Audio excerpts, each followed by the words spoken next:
देखा समस्त चित्र आपण मानक विचलित करें दयाकोरी दुर्बल हृदयवान व्यक्ति किंबा छोट पिला यह देखु ना जी ओडिशा कौन प्रकार अंधविश्वास उपर भरोसा करे नहीं तथा ताकु सहमति प्रदान करे नहीं रीतिनीति और प्रथार अनुसंधान करने होची ए धारावाहिक उद्देश्य ए कार्यक्रम को अधिक रोमांचकर करने किछि मनगड़ा दृश्य देखा जाइछि।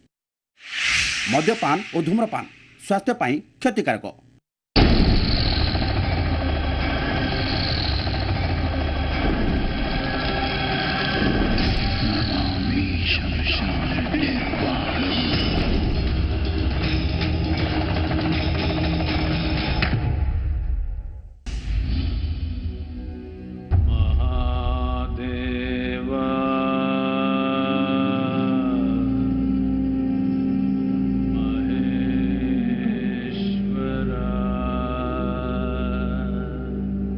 शुक्ला नदी कूल भगवान शिव शंभो स्वयं ज्योतिर्लिंग रूप विराजमान रही।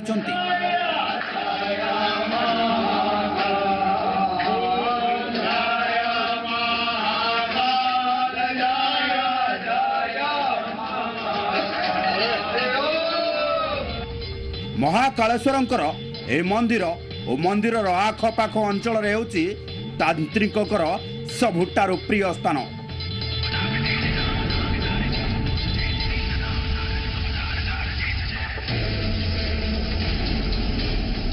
एठारे समाने निज तंत्र साधना द्वारा सिद्धि प्राप्ति करि थांती।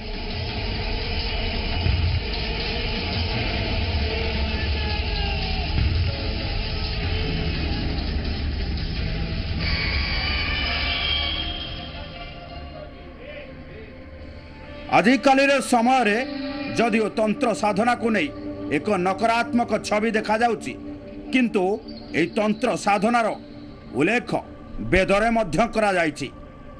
अथर्व वेद सहित केतक पुराण रे मध्य तंत्र साधन वर्णित होई रहिछि। उज्जैन रो महाकालेश्वर यार प्रथम अध्यापक रूप में नजर आसंती।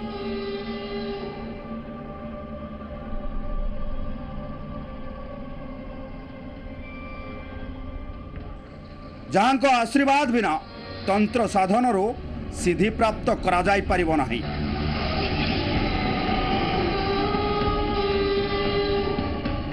उज्जैन रो भूमि रे अनेक तांत्रिक रही।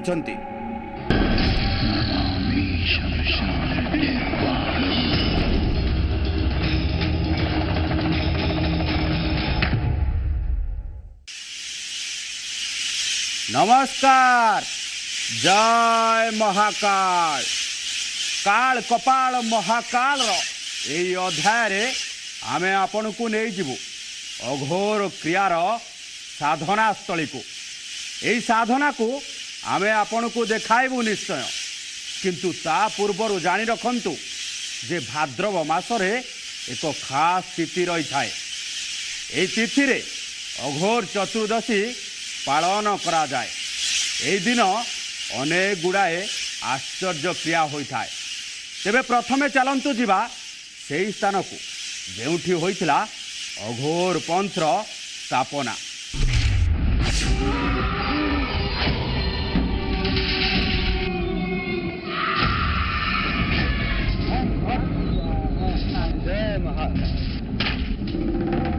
चतुर्दशी राति रे जलंता जोई सामने बसी साधना करुथिबा ए व्यक्ति माने किए, कहीं किए साधना करा जाउछि।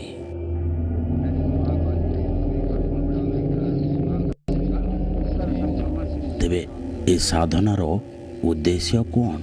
लोक कल्याण ना स्व कल्याण? अघोरी मानंको वर्ष वर्ष धरी एही दिनर अपेक्षा रही थाए। यह हेउछि भाद्रव मास कृष्ण पक्षर चतुर्दशी दिन। एही दिन रे भूत प्रेत पिचास समस्ते स्वतंत्र हो जाती बोली कहा जाए। यह हेउछि अघोरींकर उत्सवर दिन।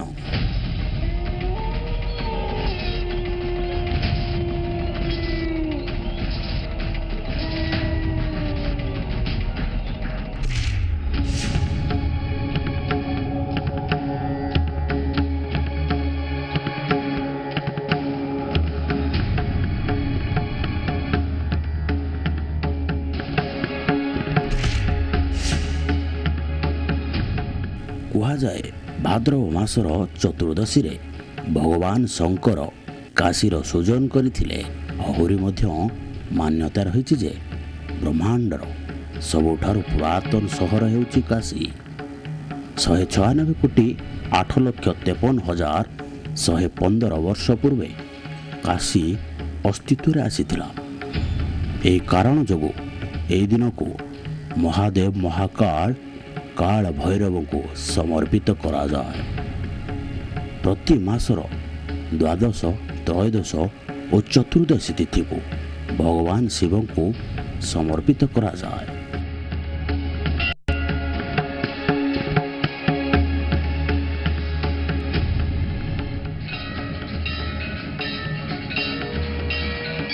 କିନ୍ତୁ ଭାଦ୍ରବ ଚତୁର୍ଦ୍ଦଶୀ ଅର୍ଥାତ୍ ଅଘୋର ଚତୁର୍ଦ୍ଦଶୀର ଭିନ୍ନ ମହତ୍ତ୍ୱ ରହିଛି।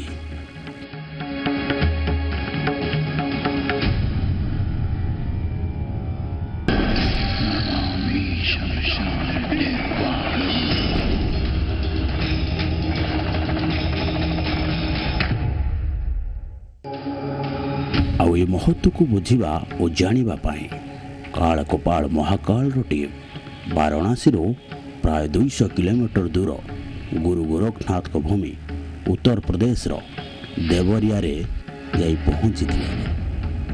କୁହାଯାଏ ଯେ ଦେବରିଆ ନାମ ଦେବ ଅରଣ୍ୟରୁ ଆସିଛି, ଅର୍ଥାତ୍ ଦେବତାଙ୍କ ଜଙ୍ଗଲ।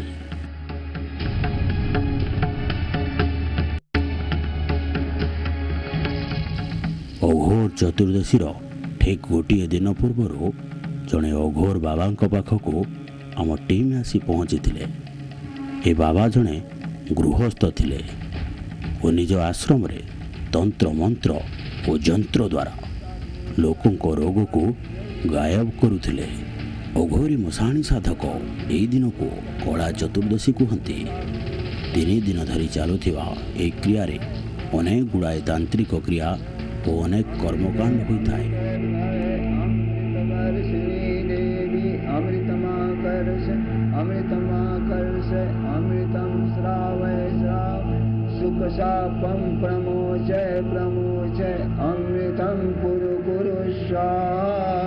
ବର୍ତ୍ତମାନ ପର୍ଯ୍ୟନ୍ତ ଆମେ ଯେତେ ଅଘୋରୀଙ୍କ ସହିତ ଦେଖା ହୋଇଥିଲୁ, ସେ ସବୁଠାରୁ ଏଠାକାର ମାହୋଲ ସମ୍ପୂର୍ଣ୍ଣ ଭିନ୍ନ ଥିଲା।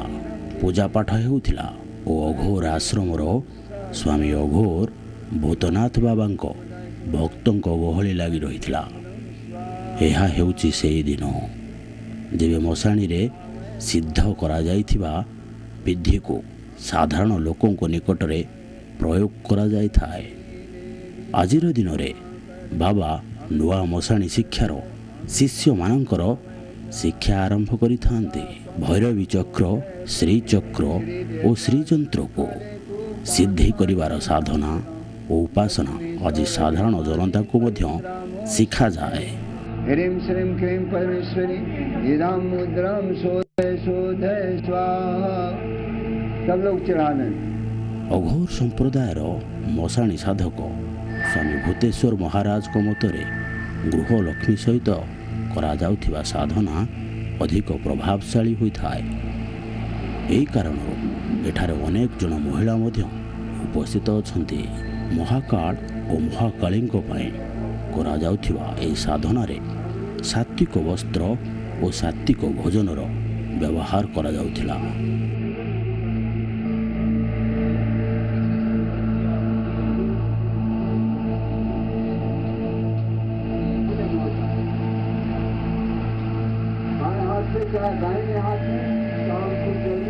ଏହା ହେଉଛି କଳା ଚତୁର୍ଦ୍ଦଶୀର ପୂର୍ବ ରାତି। ଏହା ହେଉଛି ସେହି ସମୟ ଯେଉଁ ସମୟରେ ଶ୍ରୀକୃଷ୍ଣଙ୍କର ଜନ୍ମର ଷଷ୍ଠୀ ପାଳନ କରାଯାଇଥିଲା।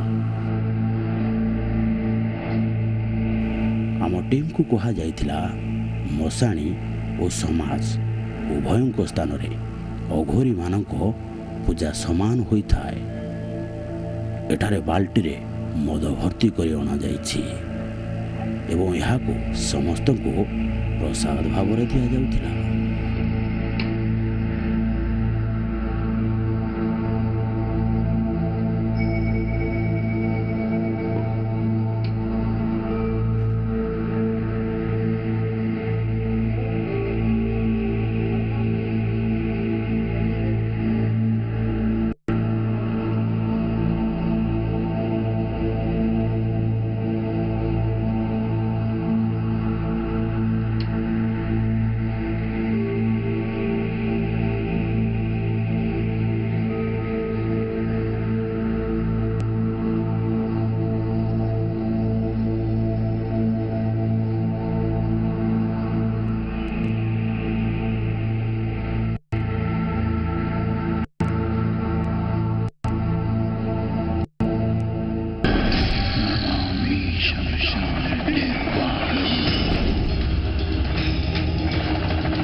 ଆମେ ଦେଖିଥିଲୁ ଯେ କେଉଁଭଳି ଭାବରେ ଜୁଇରୁ ଶବ ମାଂସ କାଢ଼ି ଅଘୋରି ଖାଇଥାନ୍ତି।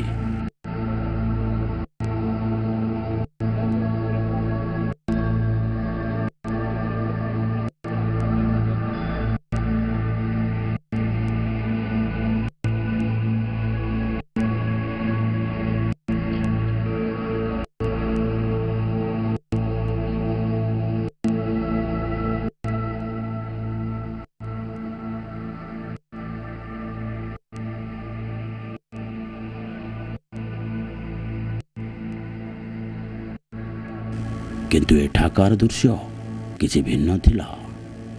ଏଠାରେ କୁକୁଡ଼ା ମାଂସ ଓ ଅଣ୍ଡାକୁ ଭୋଗ ଭାବରେ ଦିଆଯାଉଥିଲା ଓ ଶାକାହାରୀ ବ୍ୟକ୍ତିଙ୍କୁ ମାଂସ ବଦଳରେ କଦଳୀ ଦିଆଯାଉଥିଲା।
ଏହି ଅଘୋର ଉତ୍ସବରେ ମାଂସ ଓ ମଦ ବଣ୍ଟା ଯାଉଥିଲା।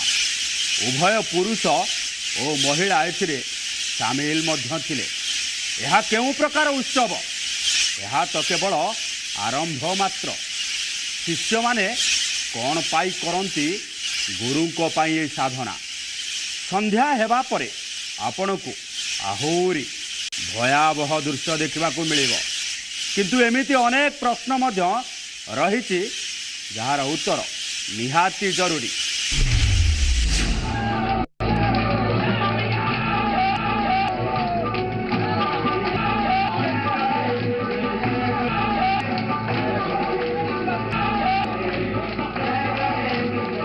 ସନ୍ଧ୍ୟା ହୋଇସାରିଛି। ବାବା ଭୂତନାଥ ମହାକାଳ ଓ ଦେବୀ ମହାକାଳୀଙ୍କ ଆରତି କରିବା ସମୟ ଆରମ୍ଭ କରିସାରିଛନ୍ତି। ତାଙ୍କ ସହିତ ଭକ୍ତମାନେ ମଧ୍ୟ ଆଳତୀରେ ମଗ୍ନ ରହିଛନ୍ତି।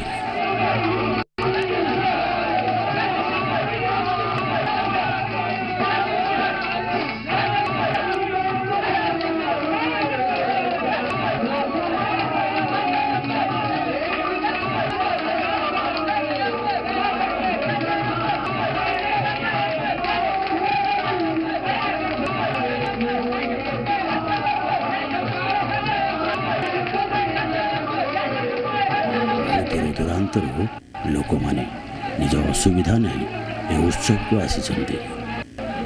ରୋଗ ବୈରାଗରେ ପୀଡ଼ିତ ଥିବା ବ୍ୟକ୍ତିମାନେ ମହାକାଳଙ୍କ ଆଶୀର୍ବାଦ ପ୍ରାପ୍ତ କରିବା ପାଇଁ ଏ ଉତ୍ସବରେ ସାମିଲ ହୋଇଛନ୍ତି। ଆଳତୀରେ ଏପରି ଭାବରେ ହଜିଯାଇଛନ୍ତି ଯେ ରାସ୍ତା ଉପରକୁ ମଧ୍ୟ ବାହାରି ଆସିଥାନ୍ତି। ଅଘୋରୀଙ୍କ ପାଇଁ ଏ ଅଘୋର ଚତୁର୍ଦ୍ଦଶୀର ଉତ୍ସବ ହେଉଛି ଏକ ପ୍ରକାରର ସାଧନା। ବର୍ତ୍ତମାନ ସମୟ ହୋଇଛି କଳା ଚତୁର୍ଦ୍ଦଶୀର ଚମତ୍କାରୀ ସମୟର ପ୍ରାରମ୍ଭ ହୋଇଯାଇଛି।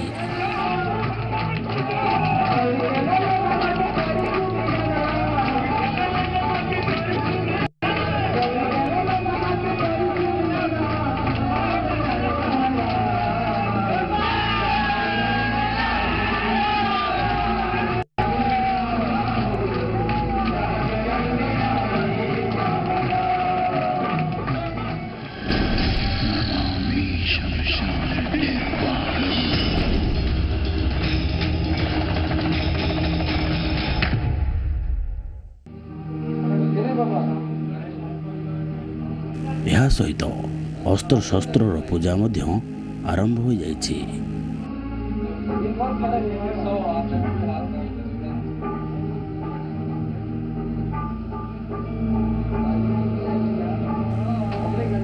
ଶସ୍ତ୍ର ପୂଜା ପରେ ଏହି ସାଧକ ହାତରେ ଅସ୍ତ୍ର ଧରି କୁଆଡ଼େ ଯାଉଛି?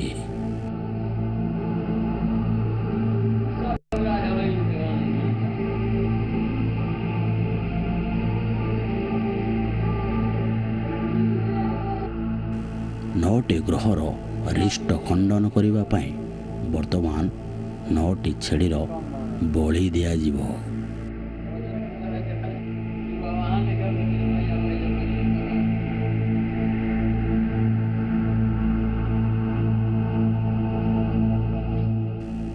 ଏମାନଙ୍କୁ ମନ୍ତ୍ର ଏବଂ ଜଳ ଛିଞ୍ଚି ଶୁଦ୍ଧ କରାଯାଇଛି। ଏମାନଙ୍କ ମୁଣ୍ଡକୁ କାଟି ଦିଆଗଲା ଏବଂ ଗୋଟିଏ ଥାଳିରେ ଏମାନଙ୍କ ମୁଣ୍ଡକୁ ସଜାଇ ମା କାଳୀଙ୍କ ଚରଣରେ ରଖାଗଲା। ଅସ୍ତ୍ର ଦ୍ୱାରା ବଳି ଦେଲା ପରେ ଶିଷ୍ୟମାନଙ୍କ ଏହି ସାଧନା ଗୁରୁଙ୍କ ପାଇଁ ସମ୍ପୂର୍ଣ୍ଣ ହୋଇଥାଏ। କିନ୍ତୁ ଏମିତି କିଛି ପ୍ରଶ୍ନ ମଧ୍ୟ ରହିଛି ଯାହାର ଉତ୍ତର ନିହାତି ଜରୁରୀ। 25 ବର୍ଷ ପୂର୍ବେ ମହାକାଳ ଜନ୍ମଗ୍ରହଣ କରି ଶିବଙ୍କର ପ୍ରତୀକ ହୋଇଥିଲେ। 38 लाख वर्ष पहले ଅ ମାନେ ହଁ ବି ଆଉ ହଁ ମାନେ ନା ବି ହୋଇଥାଏ। ଅର୍ଥାତ୍ ଅଘୋର ମାନେ ସରଳ ଓ ଅଘୋର ମାନେ କଠିନ। माने हाँ भी होता है। କେଉଁ ସ୍ଥିତିରେ ସମସ୍ତ अघोर କଠିନ माने ତତ୍ତ୍ୱ कठिन ସରଳ नहीं ହୋଇଯାଇଥାଏ होता है और सरल नहीं होता। तो ଓ କେଉଁ अघोर ସ୍ଥିତିରେ माने ସରଳ ତତ୍ତ୍ୱ କଠିନ और ହୋଇଯାଇଥାଏ। अघोर माने कठिन। କେବଳ किस ପ୍ରେମ स्थिति ଓ में ଘୃଣା हर କାରଣରୁ तत्व ଏହି सरल ସବୁ हो ହୁଏ। जाता है। और ଯଦି किस ଆପଣମାନଙ୍କ स्थिति ମନରେ में ପ୍ରେମ ଭାବ सरल ଅଛି तत्व ତେବେ कठिन କଠିନ हो ମଧ୍ୟ जाता है। ସରଳ ହୋଇଥାଏ ଓ ଘୃଣା ଭାବ ଥିଲେ ସରଳ ମଧ୍ୟ କଠିନ ହୋଇଥାଏ। ଦେବଙ୍କର ଦୁଇଟି ସ୍ୱରୂପ ରହିଛି। ଅଘୋର ମାନେ କୌଣସି ଧର୍ମ ସମ୍ପ୍ରଦାୟ ଓ ବ୍ୟକ୍ତି ନୁହନ୍ତି। और घृणा है आप में तो सरल भी कठिन हो जाएगा। देव का दो ही स्वरूप है। अघोर माने संप्रदाय नहीं, धर्म नहीं, व्यक्ति नहीं, शिव।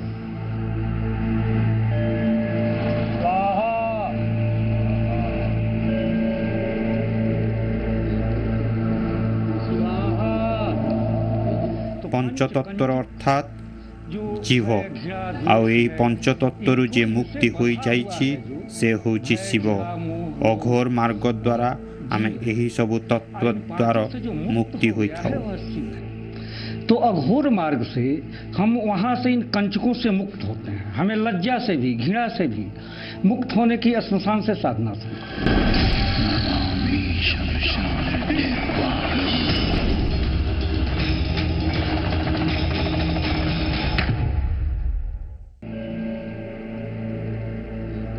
ବାବାଙ୍କ ଆଶ୍ରମରେ ହେଉଥିବା ଏହି ଯଜ୍ଞରେ ମାଛ ମାଂସ ଓ ମଦ ସାମିଲ ଥିଲା।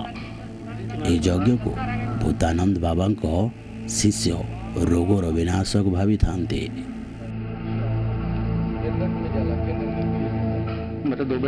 ମୋର ଦୁଇଟି ପୁଅ ଅଛନ୍ତି। ସାନ ପୁଅକୁ ଏପରି ଏକ ରୋଗ ମାଡ଼ି ବସିଥିଲା ଯାହାର କିଛି ଚିକିତ୍ସା ନାହିଁ ବୋଲି ଡାକ୍ତରମାନେ କହୁଥିଲେ। ତାକୁ ମସ୍କୁଲାର ଡିସ୍ଫପି କୁହାଯାଏ। ହୁଇଲ୍ ଚେୟାରରେ ହିଁ ଏହା ହୁଏ। ଆଜିଠାରୁ 4 ବର୍ଷ ପୂର୍ବେ ଆମକୁ ଏହି ରୋଗ ବିଷୟରେ ଜଣାପଡ଼ିଥିଲା। ଡାକ୍ତରମାନେ ମଧ୍ୟ ଏହାର କୌଣସି ଚିକିତ୍ସା ନାହିଁ ବୋଲି ମନା କରିଦେଇଥିଲେ। ଆଉ କୌଣସି ବି ସ୍ଥାନକୁ ଚିକିତ୍ସା ପାଇଁ ନେଲେ ତାହାର ଫାଇଦା ହେବ ନାହିଁ। ମୋର କିଛି ସାଙ୍ଗ ବାବାଜୀଙ୍କ ସହିତ ଜଡ଼ିତ ଥିଲେ। ସେ ମୋତେ କହିଥିଲେ ଯେ ଗୁରୁ ଦେବଦତ୍ତ ତନ୍ତ୍ର ଓ ଆୟୁର୍ବେଦ ଉଭୟ ଚିକିତ୍ସା କରନ୍ତି। ଏହାପରେ ସେ ମୋତେ ଗୁରୁଜୀଙ୍କ ସହିତ ଦେଖା କରାଇଥିଲେ। ଏହାପରେ ଗୁରୁଜୀ ତାନ୍ତ୍ରିକ ପୂଜା କରାଇ ପୁଅକୁ ଚିକିତ୍ସା କରାଇଥିଲେ। ଏବେ ମୋ ପୁଅ 4 ବର୍ଷ ହେଲାଣି ଚାଲୁଛି। ତା ବୟସ ହେଉଛି 11 ବର୍ଷ।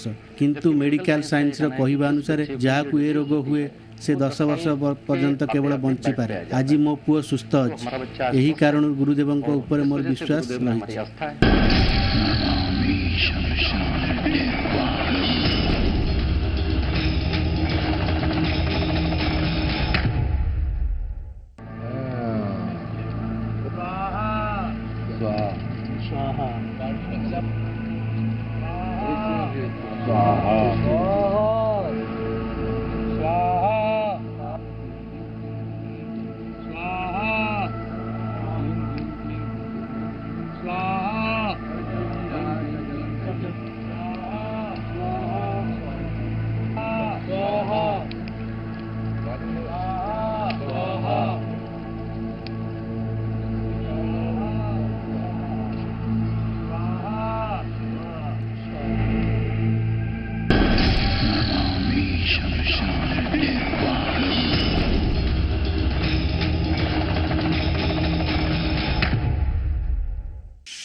अघोर साधना आउ महाकालंकर साधना ये साधारण कथा होई न थाए।